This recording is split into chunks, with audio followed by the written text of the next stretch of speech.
Assalamualaikum warahmatullahi wabarakatuh. Jumpa lagi. Jangan lupa subscribe Kirana Studio.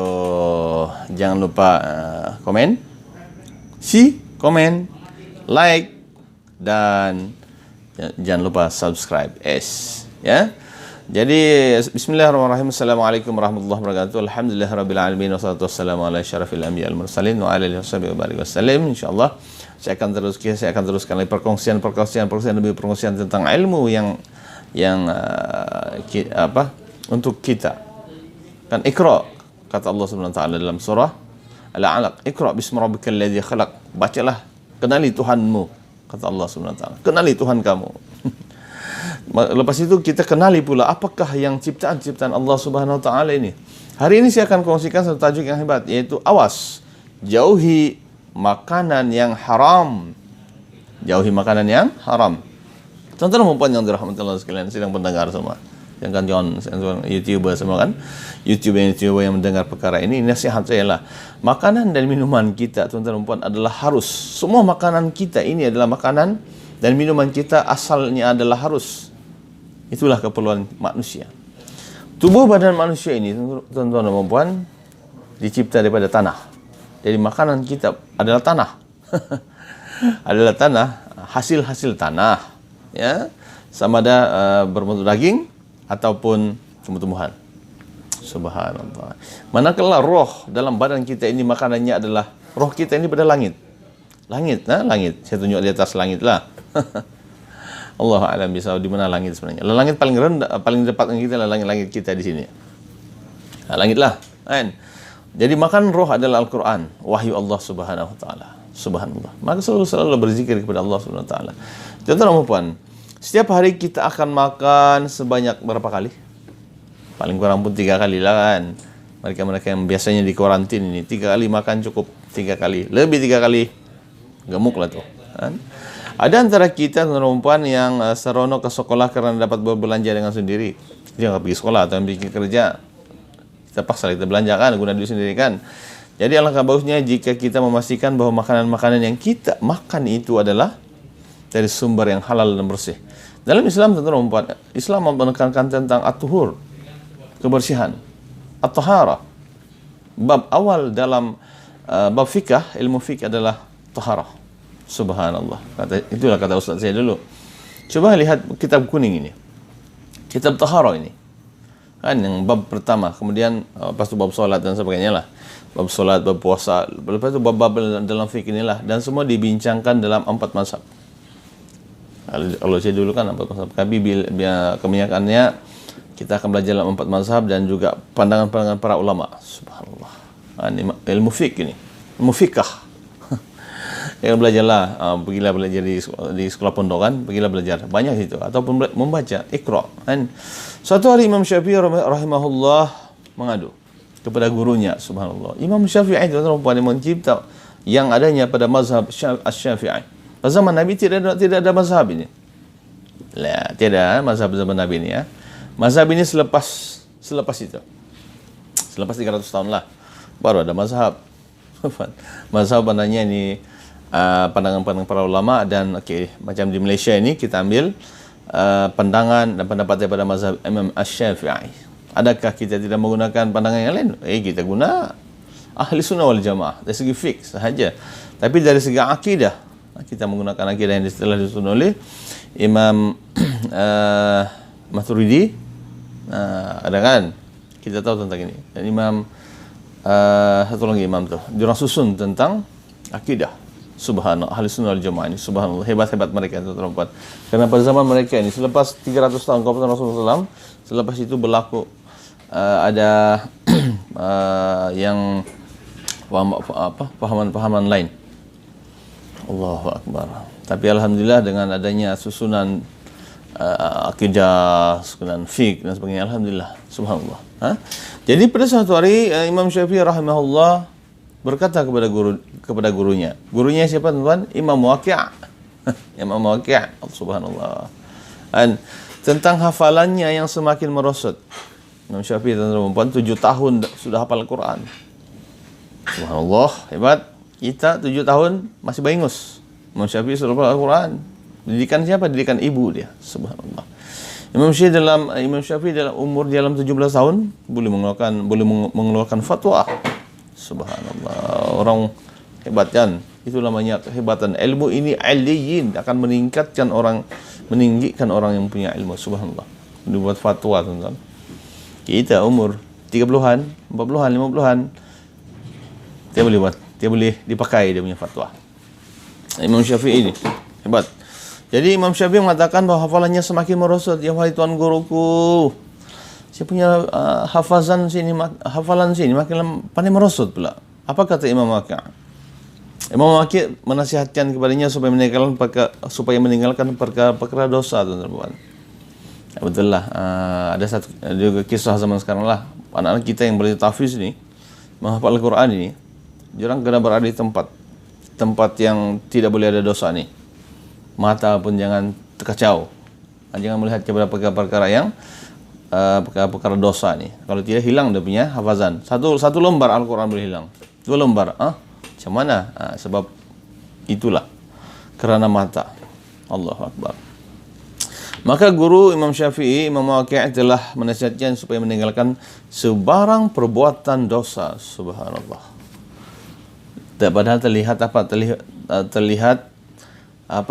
kaki perempuan sahaja. Tidak sengaja pun boleh hilang 1 lembar Al-Quran, 2 lembar Al-Quran, ataupun merosot hafalan kita lah. Jadi setelah menyiasatnya, maka ibunya memberitahu bahawa susu kambing yang diminumnya pada pagi itu ada keraguan. Allahu Akbar. Rupanya dari segi minuman, susu kambing ada keraguan. Itu dari mana susu kambing itu diperolehi daripada mana? Kan Allah, ada keraguan lah. Jadi ini kerana kambing itu telah lepas bebas dan memakan tanaman orang lain. Allahu Akbar.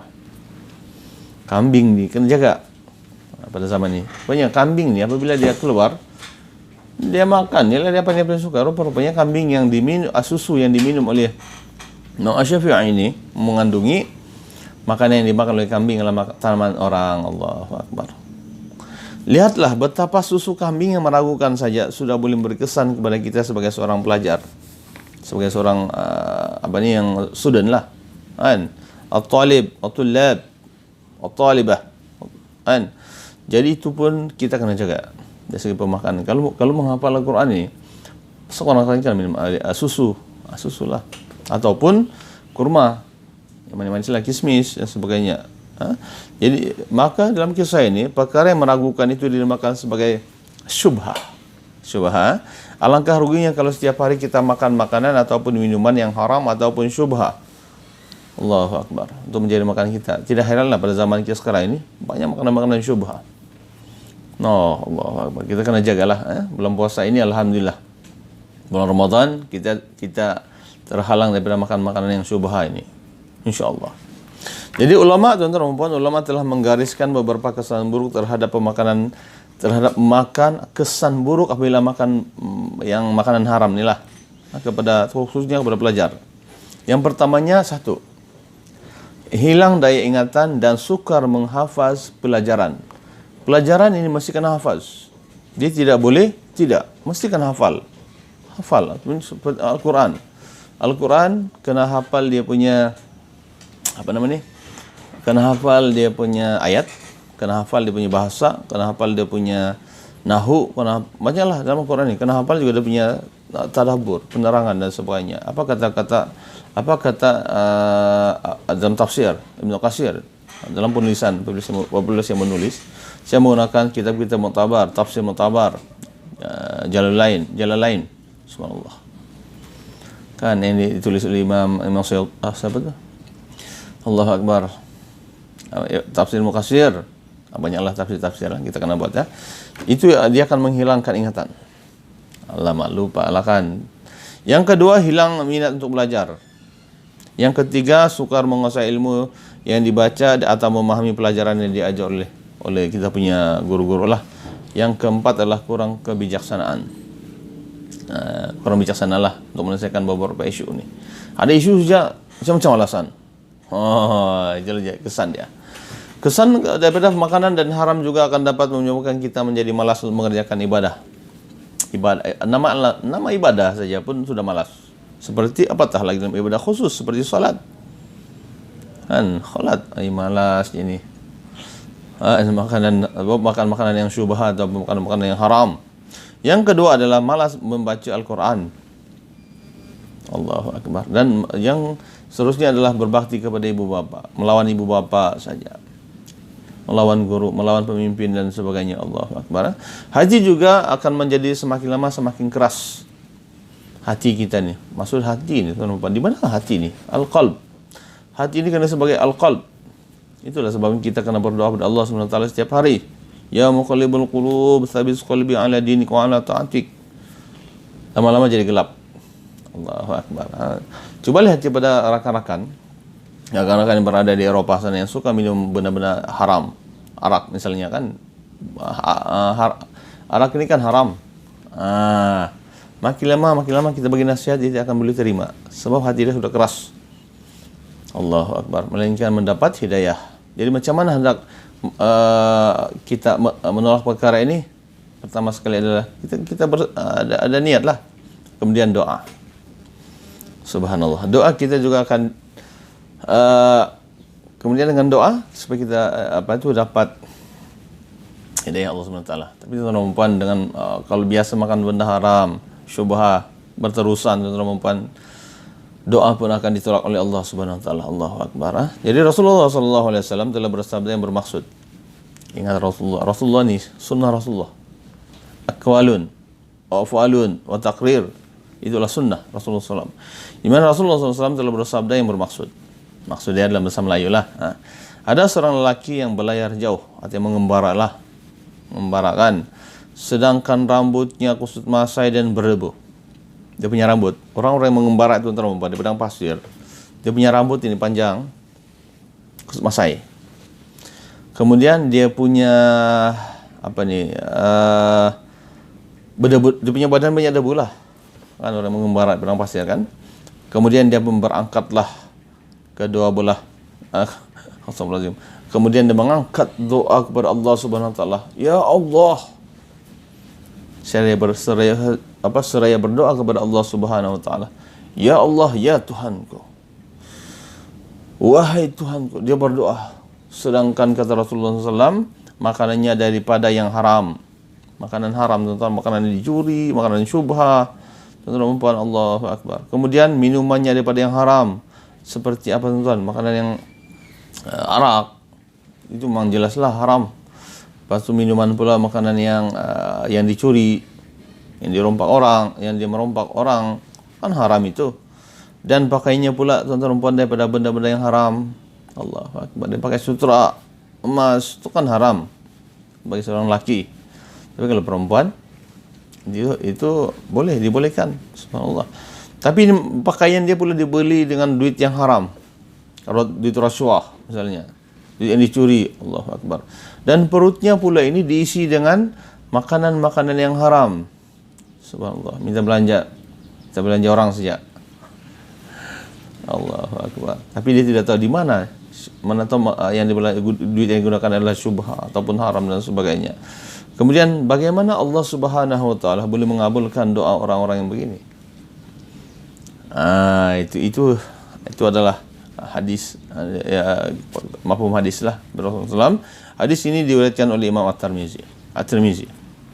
Imam Tirmizi. Allahu Akbar.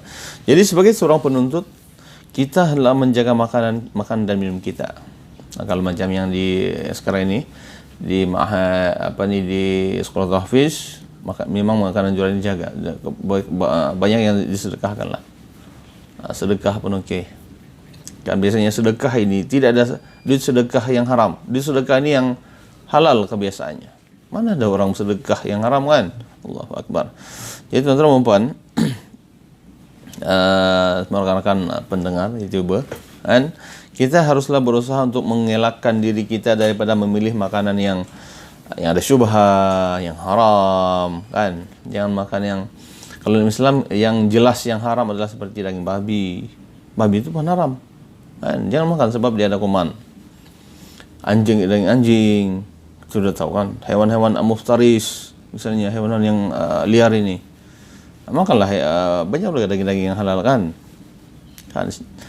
Allahu Akbar kan. Kemudian ingatlah hilangkan mengambil makanan orang lain tanpa izin. Adakah yang ambil makanan orang lain tanpa izin? Ada, hilangkan. Yang ambil. Lebih baik berpuasa.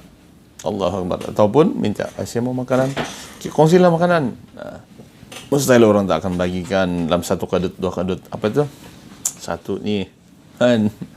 Kalau satu keping roti, bolehlah. Jadi tuan-tuan dan puan, ingatlah bahawa dengan makanan dan minuman yang halal, hati kita akan jadi tenteram, mudah, ingatan kita menjadi mudah untuk menghafal ayat Al-Quran, menghafal ilmu, mengamalkan apa yang ilmu suruh, ilmu yang kita pelajari itu suruh, menyelesaikan isu yang besar.